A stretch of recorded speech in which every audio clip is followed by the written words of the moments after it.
E aí, galera da internet, o professor Davidson de volta para a gente trabalhar uma revisão acerca do Brasil imperial, né? Primeiro reinado, regência e segundo reinado. Vamos falar um pouquinho de cada um aí com 5 questões. Então vamos lá, começar logo para não perder tempo, né? Aqui falando sobre os voluntários da pátria. A lei aqui, o artigo 1, falando do recrutamento, certo? Ó, o cidadão, guarda nacional, que por si apresentar outra pessoa para o serviço do exército por tempo de 9 anos. Tá? No caso aqui, estava falando sobre a Guerra do Paraguai. Né? O contexto da Guerra do Paraguai e a apresentação de pessoas para o serviço militar.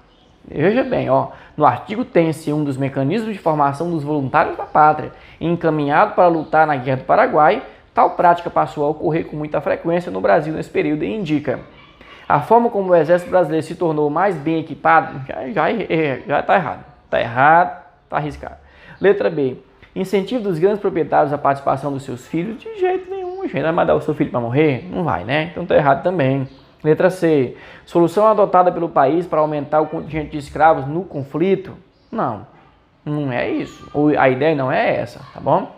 Envio de escravos para os conflitos armados visando a sua qualificação para o trabalho? Eita, que beleza, hein? Vamos aprender a trabalhar na guerra.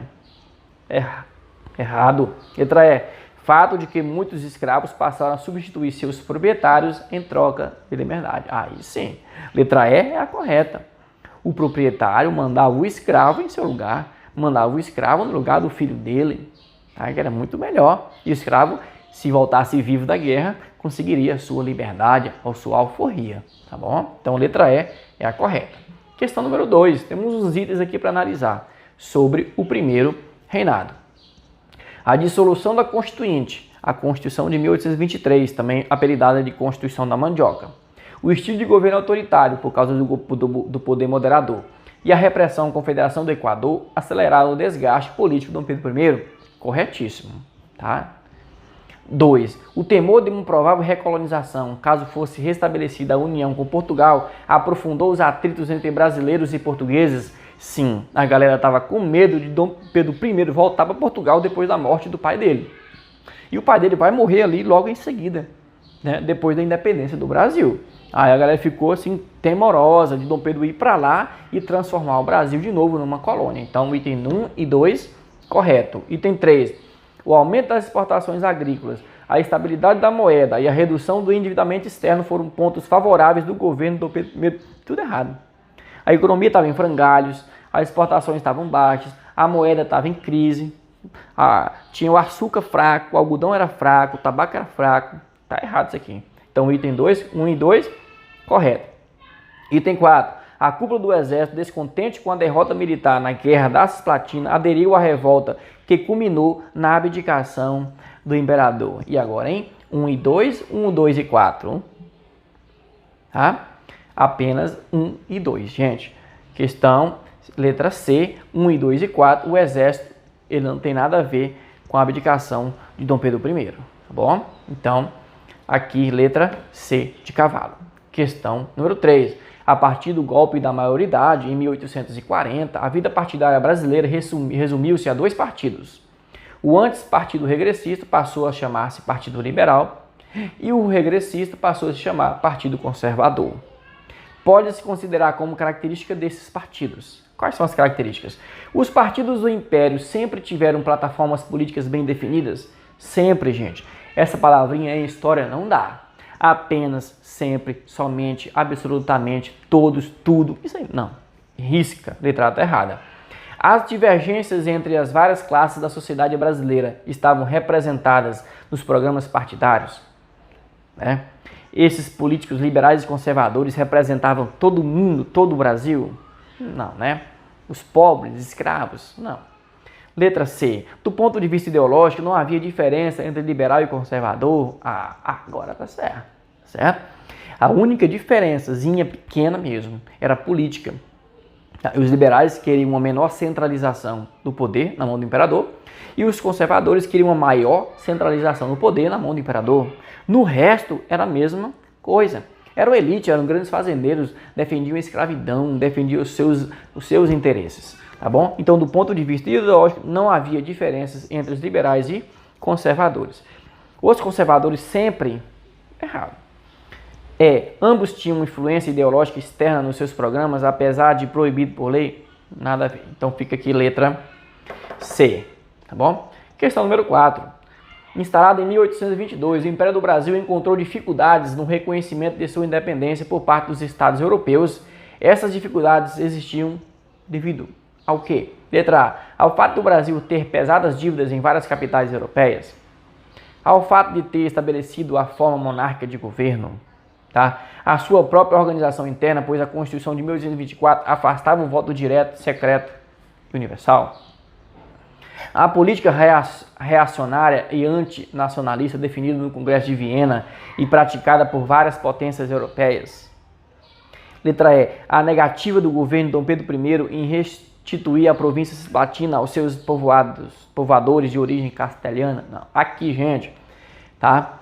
Dificuldade de reconhecimento da independência por causa do Congresso de Viena de 1815 lá no Brasil, certo? Então tá aqui, ó. A política reacionária e antinacionalista definida no Congresso de Viena e praticada por várias potências europeias. Eles não legitimavam um poder, tá? Em que o seu imperador não estava lá. No caso do Brasil, o imperador era Dom João VI, que estava em Portugal. Eles não consideravam Dom Pedro I como imperador legítimo do Brasil, tá bom? Então fica aqui letra D. Questão número 5. O estudo comparativo das Constituições brasileiras de 1824, outorgada imperial, e a de 1891, carta promulgada republicana, não permite afirmar, vamos colocar a errada, beleza? A carta de 1891 estabeleceu a federação como forma de Estado? Correto. A de 1891, sim. Federação. Os Estados Federativos. República Federativa. Tá bom? Letra B. A Carta Republicana teve inspiração europeia. Ao passo que a Lei Maior Imperial buscou seguir o modelo norte-americano, é o inverso. É o inverso, galera. Tá errado isso aqui. É a que a gente está procurando. Não permite afirmar. A Carta Republicana, ela teve influência norte-americana. Tanto que o nome do Brasil naquela época era República dos Estados Unidos do Brasil. Quase uma cópia lá de República dos Estados Unidos da América. Tá certo? E a Constituição Imperial teve inspiração europeia. Aí sim, então tá errada. Então achamos aqui a nossa alternativa. Né? A Carta de 1824 criou o unitarismo como forma de Estado, mesmo porque as províncias eram destituídas de preparo político. Correto, o unitarismo é que do centro, no caso Rio de Janeiro, que era a capital, o imperador mandava no Brasil inteiro. Isso era unitarismo. A Carta Imperial criou 4 poderes, mas o documento republicano estabeleceu somente 3, certo? No Imperial tinha um moderador, né? Além do Executivo, Legislativo e o Judiciário. E quanto à Carta Republicana, só tinha os 3 normais que o Montesquieu, iluminista, criou, né? Enquanto o Estatuto Imperial recebeu uma emenda, o ato adicional de 1834, um progresso rumo à federação, a Carta Republicana foi emendada em 1820 e 1926, com fortalecimento do poder central. Beleza? Então, fechamos por aqui. A incorreta, tá aqui, ó, a Carta Republicana teve inspiração europeia? Não, teve inspiração norte-americana. E a Constituição Imperial teve influência europeia. Beleza? Então, finalizamos por aqui. Inscrevam-se no canal, não se esqueça, recomende o canal do professor para os seus colegas, compartilhe, né? Dê um like no vídeo, comente o vídeo e foque, tá? Na qualidade dos seus estudos, tá beleza? Analise as alternativas, certo? Veja qual está errada, veja qual é o erro, só assim que você vai aprender de fato e memorizar isso aí. Um abraço e até a próxima revisão.